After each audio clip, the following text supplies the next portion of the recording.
warahmatullahi wabarakatuh. Apa kabar Bapak? Alhamdulillah baik, sehat, alhamdulillah. Alhamdulillah Pak ya. Bapak, mohon izin hari ini saya akan mengadakan sebuah wawancara dalam tugas saya sebagai seorang guru penggerak pada modul tentang bagaimana seorang guru penggerak itu dapat melihat cara-cara kepala sekolah dalam mengambil keputusan. Jadi kegiatan hari ini akan saya lakukan bersama Bapak sebagai narasumber. Nanti ada beberapa pertanyaan yang akan saya sampaikan kepada Bapak. Ya, baik. Baik Pak, tentunya sebagai seorang kepala sekolah, Bapak dihadapkan berbagai situasi ya Pak, situasi yang memang terkadang hadir sebagai sebuah dilema atau dengan kata lain adalah dilema etika. Nah, bagaimana Bapak mengidentifikasi kasus-kasus yang merupakan dilema etika atau bujukan moral? Ya, baik. Pertama sekali saya ucapkan terima kasih ya kepada Bu Fisnaya Timus, SPDI, salah satu TGP ya dari SMA Negeri 1 Melabuh, sangat luar biasa. Saya coba menjawab apa yang sudah ditanyakan ya. Mengidentifikasi suatu permasalahan, tentunya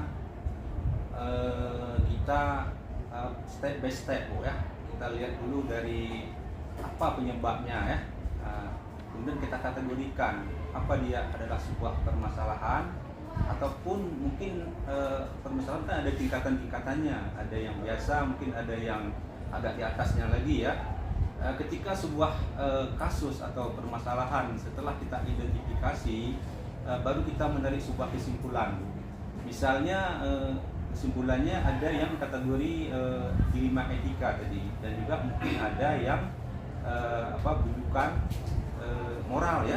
Nah, ini harus kita bedakan. Di antara permasalahan ini mungkin yang agak susah ya, yang untuk kita selesaikan yaitu yang dilema etika. Kenapa susah? Karena ini sama-sama benar ya, sama-sama baik, mungkin kedua-duanya positif mungkin. Maka di sini akan timbul sebuah dilematis, saya kira ya, untuk menyelesaikan, untuk mengambil sebuah penyelesaian yang komprehensif, yang adil ya, yang bisa diterima oleh semua pihak. Dalam sebuah kasus dilema etika, tentunya kita melibatkan semua pihak ya, karena seorang kepala sekolah itu tidak bisa mengambil sebuah kesimpulan secara sendiri-sendiri ya. Mungkin kita juga mengenal dengan istilah kolektif kolegial ya, sebuah keputusan yang dikeluarkan bersama-sama yang insya Allah nantinya akan bisa diterima oleh semua pihak. Walaupun mungkin tidak bisa kita menyenangkan semua pihak, itu yang perlu kita pikirkan. Luar biasa ya Pak, ternyata ketika ingin mengambil sebuah keputusan pun kita harus melakukan berbagai hal bersama orang lain. Artinya Bapak di sini tidak langsung memutuskannya sendiri ya Pak. Ya, Pak, mungkin Bapak bisa menceritakan salah satu dari kasus dilema etika yang pernah Bapak hadapi. Ya, baik Bu. Kasus dilema etika ini kan sebuah kasus yang sangat pelik saya kira ya, karena ini memiliki dua kepentingan yang berbeda ya, namun sama-sama kedua-duanya baik. Mungkin di sekolah kita pernah mengalami ini ada seorang anak yang berprestasi di bidang olahraga ya, tepatnya di bidang O2SN cabang bulu tangkis. Dan alhamdulillah anak ini tahun ini mewakili Provinsi Aceh ke ajang O2SN di tingkat nasional di Jakarta ya.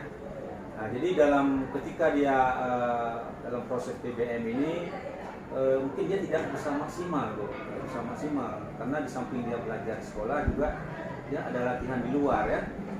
Sehingga ada hal-hal seperti ini, ada sebagian guru merasa tidak nyaman guru tersebut ya dengan kondisi seperti itu. Maka dalam hal ini saya sebagai kepala sekolah tentu ingin berbicara ya, memberi pemahaman kepada si guru bahkan kepada si anak. Nah, jadi dengan pemahaman, dengan pendekatan personal, dengan pendekatan dari hati ke hati, alhamdulillah si guru ini bisa menerima ya penjelasan-penjelasan yang kita sampaikan. Karena prestasi di bidang olahraga ini juga sebuah kebanggaan. Apalagi ini event yang diselenggarakan oleh Kementerian Pendidikan ya. Jadi dengan dia berprestasi juga mengangkat nama sekolah ini. Jadi prestasi itu membanggakan kita juga SMA Negeri 1 Melago. Jadi kita jelaskan juga kepada si anak ini, di samping dia sebagai yang atlet tadi juga sangat penting untuk belajar. Jadi kedua kegiatan ini bisa dilakukan secara berbarengan, secara bersama-sama. Karena dua hal ini sama-sama penting kita beri pemahaman ya. Dengan pemahaman yang kita berikan, alhamdulillah baik si anak, baik si guru ini bisa menerima. Ya. Baik Pak, berarti Pak dalam mengambil keputusan ini Bapak sudah berfokus pada paradigma ya Pak, paradigma rasa keadilan lawan rasa kasih sayang atau kasihan ya. Jadi Bapak melihat anak ini juga perlu untuk dipertimbangkan nilai akademiknya, karena memang di sisi lain dia juga memberikan sesuatu yang berharga untuk sekolah. Ya. Baik Pak. Jadi Pak, langkah-langkah atau prosedur yang biasanya Bapak lakukan selain itu bagaimana lagi Pak? Prosedurnya tentu kita melihat dulu nih Bu ya, kasusnya seperti apa. Kita lihat apakah ini berbenturan dengan regulasi atau enggak. Jadi itu penting saya kira Pak Bu ya. Kemudian juga kita melibatkan para pihak tadi, kepala sekolah dalam mengambil keputusan tentu ada para pimpinan sekolah, misalnya ada wakil ya, ada guru-guru yang lain. Itu juga perlu kita dengar masukan-masukannya. Yang penting Ibu, kita komunikasi, koordinasi dan kolaborasi itu sangat penting kami kira. Yang disebut dengan 3K ya. Itu seperti itu. Ya, baik Pak. Nah Bapak, di dalam Bapak melakukan penanganan terhadap kasus-kasus tersebut, apa hal yang Bapak anggap paling efektif nih sehingga Bapak dapat memberikan keputusan yang memang benar-benar tepat untuk kasus dilema etika ini? Ya, yang paling efektif kami kira Bu adalah keterbukaan ini ya. Kita harus terbuka. Jadi kita mengenyampingkan kepentingan pribadi kita. Kita harus berpegang bahwa kepentingan umum di atas segala-galanya. Jadi keputusan yang kita ambil itu bisa kemaslahatan untuk semua warga sekolah kita ya. Itu yang kita lakukan. Berarti Pak kan seorang kepala sekolah memang itu selalu berorientasi pada kemaslahatan semuanya ya Pak. Iya betul. Iya Pak, sangat luar biasa ya Pak apa yang saya dapatkan hari ini dari Bapak. Nah Bapak adakah di dalam pengambilan keputusan itu Bapak mendapatkan tantangannya terhadap kasus-kasus dilema etika ini? Ya, saya kira untuk menyelesaikan sebuah permasalahan tantangan itu selalu ada Bu. Dalam hidup ini kita nggak mungkin mulus-mulus saja Bu ya. Kita tantangan harus kita hadapi. Tapi orang yang sukses itu bisa membuat sebuah tantangan itu menjadi sebuah peluang Bu. Itu orang yang hebat. Jadi apapun tantangan yang kita hadapi dengan kerjasama, dengan keterbukaan, dengan kolaborasi, saya kira bisa diatasi secara bersama-sama. Baik Pak, kemudian Pak kan dalam menjalankan pengambilan keputusan, apakah Bapak itu punya jadwal-jadwal tertentu atau Bapak mungkin begitu ada kasus langsung Bapak menyelesaikannya segera atau bagaimana nih Pak? Ya, kita lihat kasusnya Bu. Kalau kasus yang bisa kita tangani segera, untuk apa kita tunggu besok lagi ya? Tapi kalau ada kasus-kasus yang perlu penanganan yang lebih komplit, lebih komprehensif, itu mungkin kita perlu data-data yang lengkap ya, sehingga keputusan yang kita ambil nanti tidak salah, tidak sesuai dengan regulasi ya. Jadi ketika permasalahan itu mungkin yang ringan, itu nggak usah ditunggu besok, kita selesaikan terus ya. Nah, jadi kalau yang butuh waktu, butuh masukan-masukan, butuh data-data yang lengkap, tentunya kita harus mengikuti itu. Baik Pak, kemudian Pak kan dalam Bapak mengambil keputusan, mungkin adakah seseorang yang memang membuat Bapak begitu terbantu sehingga Bapak mudah dalam mengambil keputusan terhadap kasus-kasus seperti ini Pak? Ya, kalau untuk membantu seperti saya katakan dari awal Bu ya, yang penting keterbukaan ya, dalam sebuah permasalahan kita terbuka. Ketika kita terbuka dengan rekan sejawat kita, dengan teman-teman yang lain, maka masukan ide dan gagasan itu akan diberikan kepada kita Bu. Jadi dalam mengambil keputusan itu kita tidak sendiri, semua orang akan membantu. Kita nggak sebutkan siapa ya. Kita kira semua orang kalau di level sekolah kan ada wakil ya, ada misalnya kita juga perlu bantuan dengan pengawas pembina juga mungkin bisa ya. Yang penting itu keterbukaan, ikhlas. Nah itu saya kira. Baik Pak, berarti sistem keterbukaan kemudian memang melibatkan waka dan Iya. juga memang kalau memang dibutuhkan sampai ke level pembina sekolah tetap Iya, kita tetap. berkolaborasi Pak Betul, ya, tadi, Pak. sehingga nantinya akan mendapatkan suatu keputusan yang memang sangat tepat. Iya. Baik Pak, ini mungkin adalah pertanyaan terakhir Pak ya, yang ingin saya tanyakan kepada Bapak. Dari semua kasus yang sudah Bapak putuskan ya sebagai Bapak seorang kepala sekolah di SMA Negeri 1 Melabuh, nah pembelajaran apa yang dapat Bapak petik dari pengalaman Bapak terhadap keputusan dalam kasus dilema etika?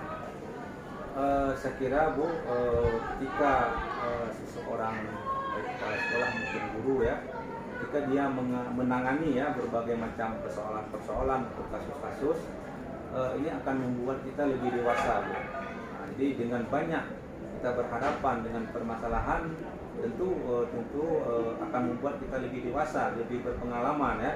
Karena dalam hidup ini kita dituntut terus belajar ya. Belajar bisa dari lingkungan, bisa dari keadaan ya. Nah, jadi pengalaman ini membuat kita lebih dewasa. Karena ada istilahnya long life education ya, belajar sepanjang hayat.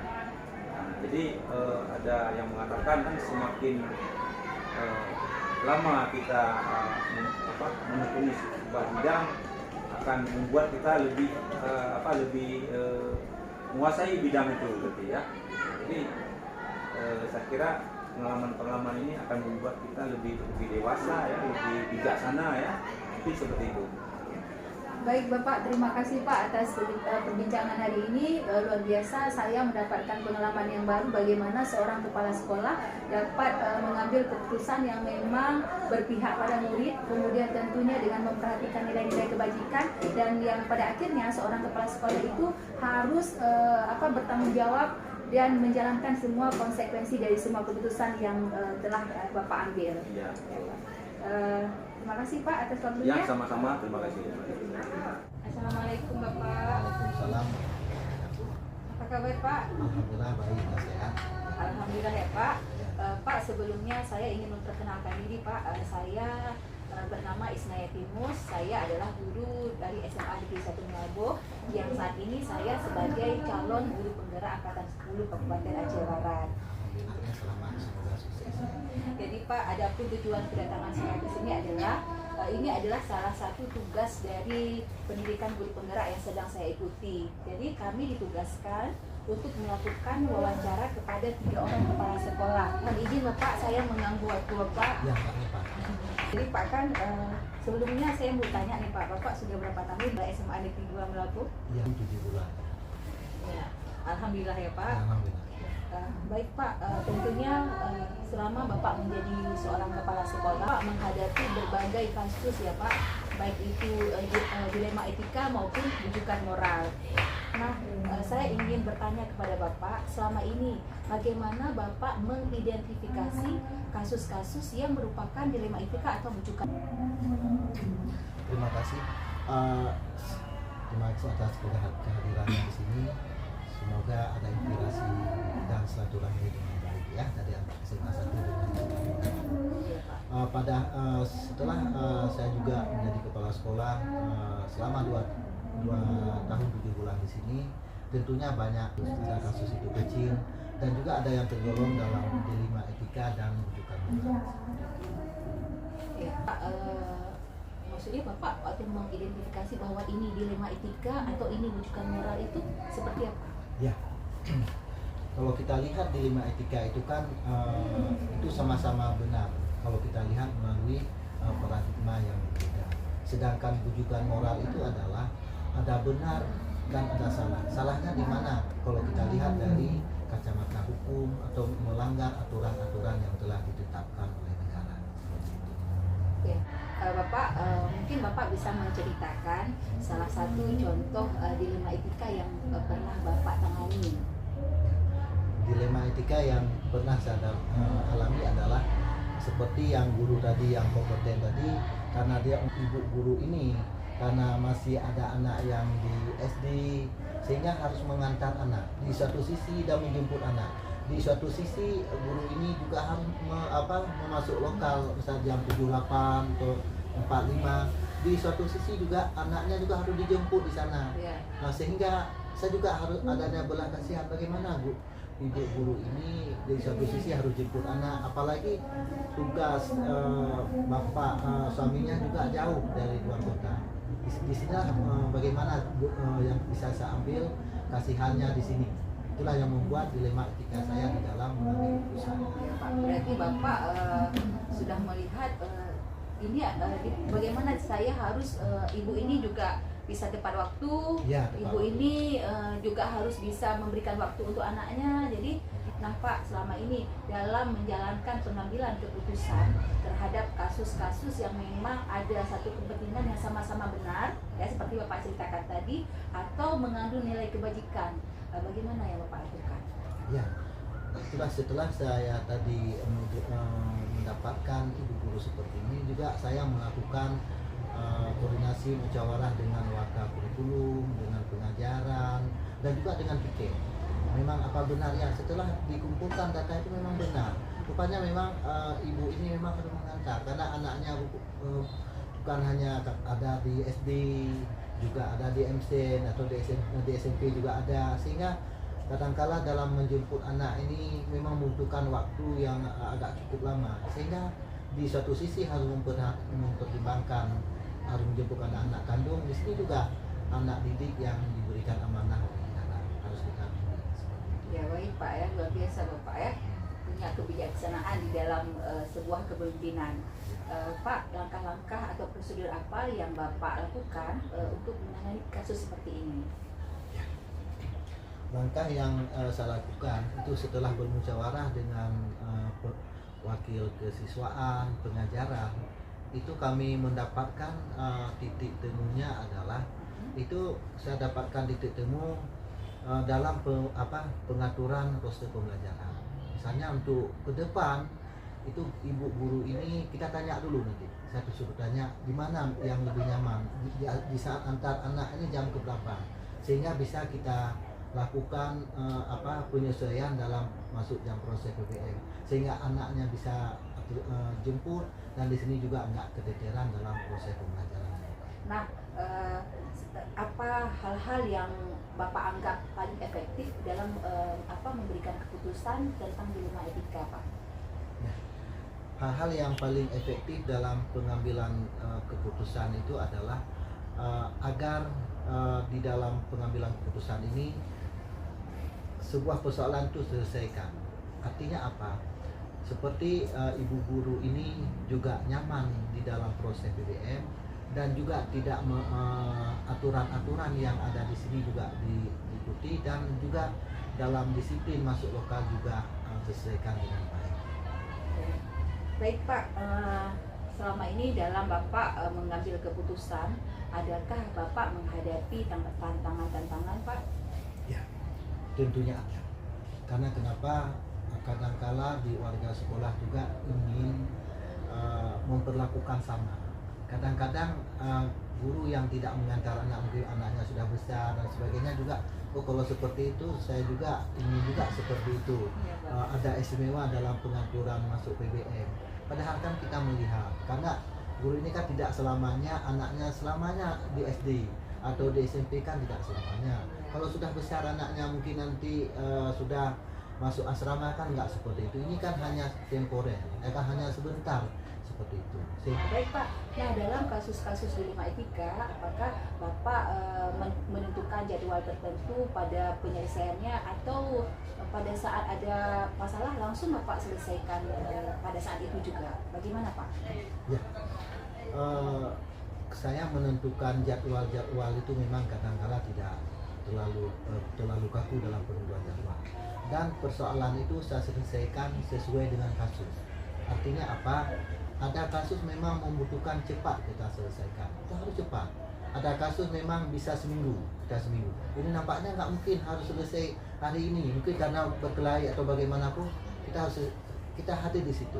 Makanya kasus itu kita lihat ada yang ringan, ada yang sedang, ada yang berat. Makanya kita utamakan karena di sekolah ini kan banyak kasus.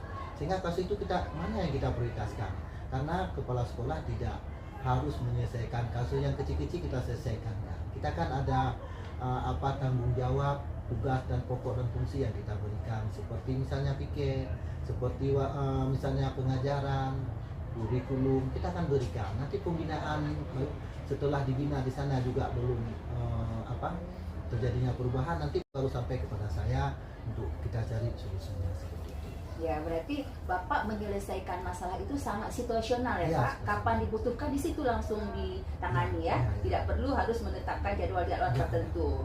Ya Pak, kemudian Pak, yang saya ingin ketahui dari Bapak, adakah seseorang atau faktor-faktor yang mempermudah Bapak atau membantu Bapak dalam mengambil keputusan?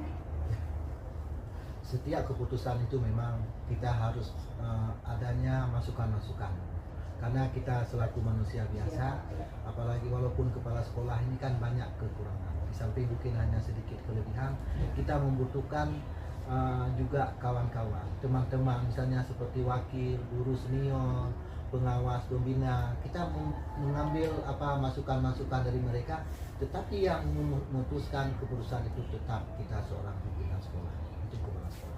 Ya, berarti adanya waka ya, Pak, itu mungkin akan mempermudah Bapak masukan ide-ide ya. Karena dengan ide-ide yang banyak mungkin akan lebih mendapatkan keputusan yang lebih tepat ya Pak. Tapi pada saat kita memberikan, saya memang sudah membiasakan seperti itu. Kalau ada, tapi kalau yang ringan-ringan sekali itu kita putuskan. Misalnya kalau membutuhkan data-data yang lengkap, baik lewat wawancara, lewat data absen dan sebagainya, kita kumpulkan dulu. Setelah itu kita baru mengambil keputusan. Karena biasanya keputusan yang paling bijak adalah keputusan apabila data lengkap kita dapatkan. Tapi kalau data-data setengah lengkap, keputusan pun tidak bijaksana. Ya, berarti berbagai keputusan yang diambil itu bisa berlevel ya Pak. Ya, kalau memang ini masalahnya bisa diselesaikan oleh tingkat guru ya guru. Guru aja. Ya, kalau memang membutuhkan waka. Ya. Kemudian kalau naik lagi ke BK atau naik ke level Bapak ya. Seperti itu. Baik Pak, ini adalah pertanyaan terakhir ya Pak. Nah, dari apa yang Bapak sampaikan, pembelajaran apa yang dapat Bapak petik dari pengalaman Bapak dalam mengambil keputusan-keputusan tentang dilema etika? Pengalaman saya di dalam pengambil keputusan ini memang seperti di awal tadi, memang ada kasus, ada dilema etika, ada yang kasus bujukan moral. Dan di dalam saya kadang-kala di dalam pengambil keputusan ini, di saat persoalan itu diselesaikan dengan baik, itu biasanya saya lega, nyaman, rasa puas batin saya itu tetap ada. Kenapa? Tapi saya biasanya kalau memegang kasus itu enggak setengah-setengah. Apapun itu saya hadapi. Makanya pemimpin kan harus berani mengambil resiko, berani kadang-kadang menjadi bahan omongan orang, nggak apa-apa. Pak, luar biasa ya Pak apa yang Pak sampaikan, sehingga saya dapat ilmu yang sangat banyak dari Bapak, apalagi tentang pengambilan keputusan. Ternyata memang kita sebagai seorang pemimpin dalam mengambil keputusan harus memperhatikan atau berpihak pada murid, kemudian harus mempertimbangkan nilai-nilai kebajikan, kemudian bertanggung jawab terhadap apapun yang kita putuskan, dan menjadi sebuah konsekuensi yang harus kita pertanggungjawabkan ya Pak. Jadi Pak, mungkin demikian Pak ya perbincangan dengan Bapak. Semoga ilmu yang sudah Bapak sampaikan kepada saya bisa saya pergunakan dimanapun saya berada. Terima kasih. Saya juga mengucapkan selamat kepada Ibu yang sedang mengikuti CPP ini. Semoga mendapatkan nilai yang terbaik. Dan kalau nantinya diberikan amanah, baik menjadi kepala sekolah dan pengawas, ikuti dan jalani amanah itu dengan baik dan dengan bijaksana. Baik Pak, terima kasih ya Pak. Assalamualaikum warahmatullahi wabarakatuh. Assalamualaikum Pak. Waalaikumsalam Bu, apa kabar Bu? Alhamdulillah Pak, kabar baik Pak. Apa yang perlu saya bantu Bu? Ya Pak, banyak Pak yang perlu Bapak bantu. Insya Allah mudah-mudahan bisa terbantu Bu ya. Pak. Kalaupun nggak habis mohon maaf Bu ya. Bapak gimana kabarnya Pak? Alhamdulillah sehat. Ya, Pak ya, saya lihat juga Bapak begitu, auranya begitu ceria dan bersemangat Insya ya. Allah, mudah-mudahan seperti itu selalu Bu ya. Maaf Pak, saya mau tanya dulu nih, Bapak sudah berapa tahun menjadi Kepala SMK Negeri 3 Melabu? Alhamdulillah kita sudah menuju ke 3 tahun, 2 tahun 6 bulan Bu. Ya. Ya, kita di sini. Alhamdulillah Pak ya. Ya. Jadi Pak, tujuan kedatangan saya ke sini hari ini adalah saya menjalankan sebuah tugas saya sebagai calon guru penggerak. Saya sekarang sedang mengikuti pendidikannya Pak. Jadi saya ditugaskan untuk bertemu dengan 3 orang kepala sekolah untuk mewawancarai kepala sekolah bagaimana seorang kepala sekolah itu mengambil keputusan terhadap kasus-kasus dilema etika. Baik Bu. Jadi Pak kan sebagai seorang kepala sekolah tentunya Bapak selama ini telah menjalani atau mengalami berbagai kasus, baik itu dilema etika maupun bujukan moral ya, yang tentu dalam mengambil keputusan Bapak harus dihadapkan pada berbagai situasi. Nah Pak, mohon izin ada beberapa pertanyaan yang ingin saya tanyakan kepada Bapak. Yang pertama adalah bagaimana Bapak mengidentifikasi kasus-kasus yang merupakan dilema etika atau bujukan moral? Nah, biasanya saya mengidentifikasikan kasus tersebut dengan melihat nilai kebenarannya, di mana dilema etika tersebut memiliki nilai sama-sama benar, atau dengan bahasa lain sama-sama benar dari sudut pandang yang berbeda. Sedangkan bujukan moral identifikasinya lebih cenderung kepada nilai benar dan salah, atau pilihan keputusannya satu sisi benar tetapi di sisi yang lainnya memiliki nilai salah secara aturan dan melanggar hukum. Melanggar hukum biasanya karena ada bujukan moral. Nah, saya berikan contoh di sini Ibu, contoh kasus di dilema etika. Kasus yang saya hadapi adalah tentang kedisiplinan siswa, di mana kedisiplinan siswa yang masih sulit diterapkan di SMK Negeri 3 Melabuh ini. Karena apa? Karena budaya lingkungan orang tuanya, lebih banyak orang tua itu mengajak anaknya untuk berjualan di kampungnya, sehingga jualan tersebut sampai tengah malam, sehingga si anak sulit untuk bangun pagi pada saat mereka harus segera untuk ke sekolah. Nah, maka pada saat yang demikian itu, jadi antara sekolah dengan anak, antara sekolah dengan orang tua ini berbeda keinginan. Sementara sekolah menginginkan si anak ini memang disiplin dia ke sekolahnya. Sementara mungkin bisa saja orang tua itu kepingin juga semacam itu, tetapi karena oleh faktor ekonomi sehingga si orang tua ngajak anaknya supaya bisa membantu mereka sampai tengah malam. Demikian Bu. Bagaimana Bapak mengambil keputusan di sekolah Bapak, Ya. terutama yang kasus yang Bapak sampaikan tadi, Ya. ada 2 kepentingan yang sama-sama benar, kemudian sama-sama mengandung nilai kebajikan. Baik Bu ya.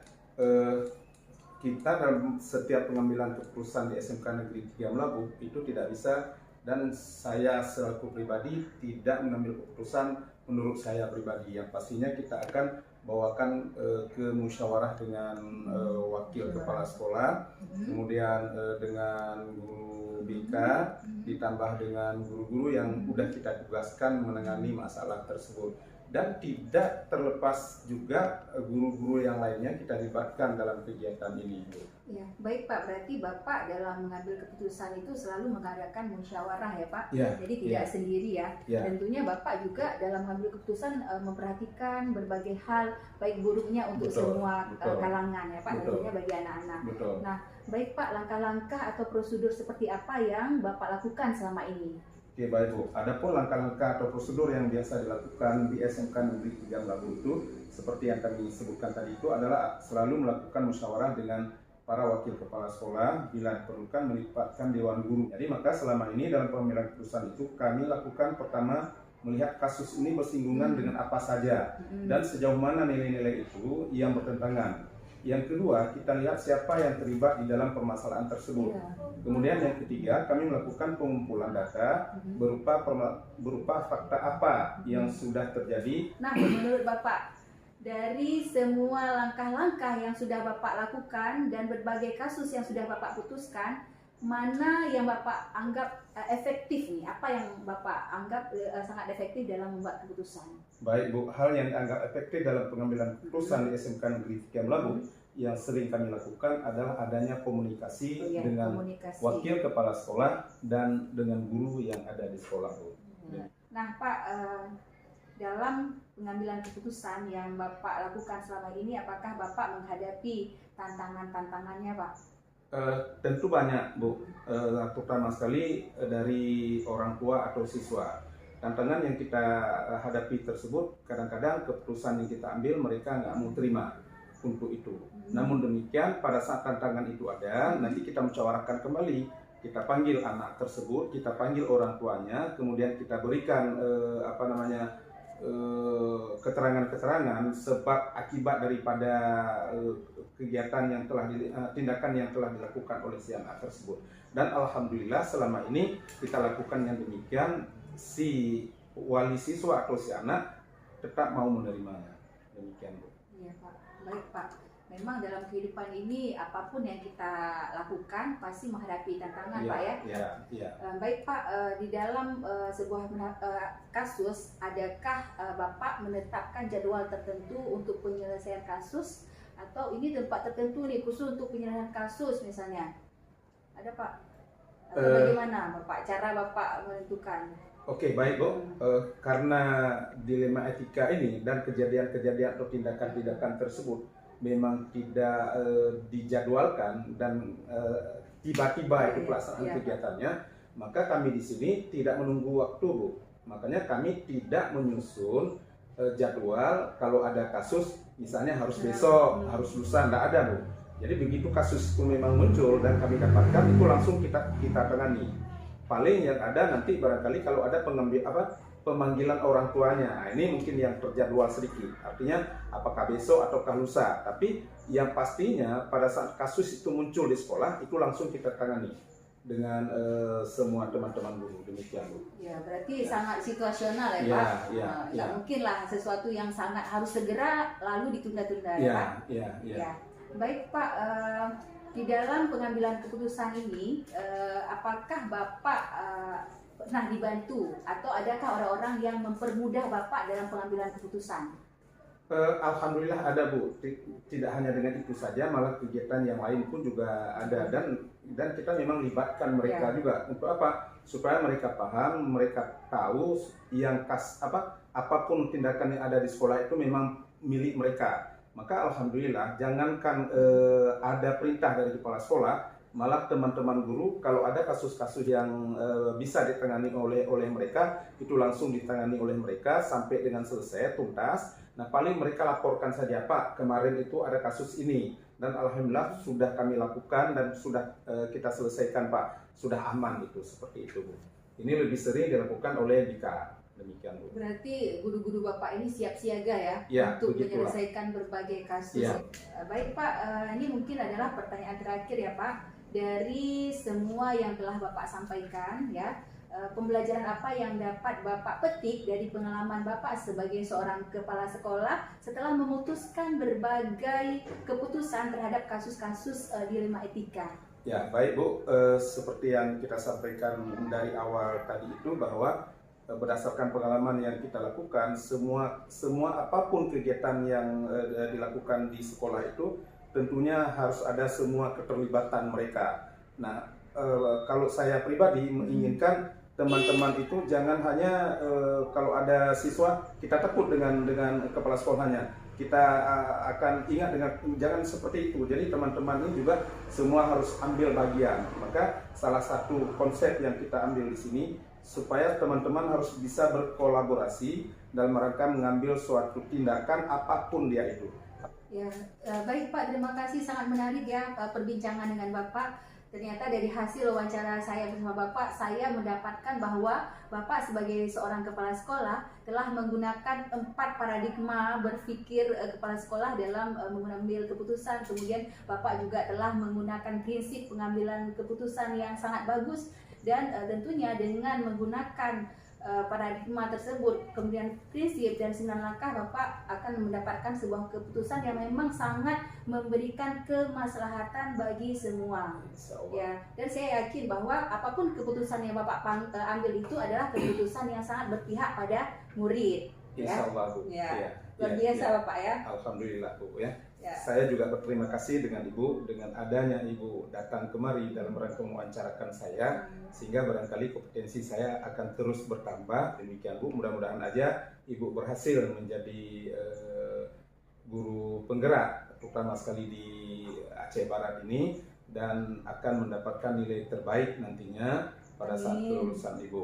Ya. Mudah-mudahan dengan Ibu berhasil sehingga bisa Ibu berikan ilmu Ibu nanti di sekolah di mana Ibu mengabdi. Baik Pak, terima kasih Bapak. Semoga Bapak juga selalu diberi kesehatan oleh Allah. Amin. Dalam menjalankan tugas menjadi seorang pemimpin yang amanah. Amin. Dalam setiap tindakan maupun perbuatan, amin. Apalagi ucapannya Pak. Amin. Amin. Nah, terima kasih ya Pak. Baik, Bu. Assalamualaikum warahmatullahi wabarakatuh.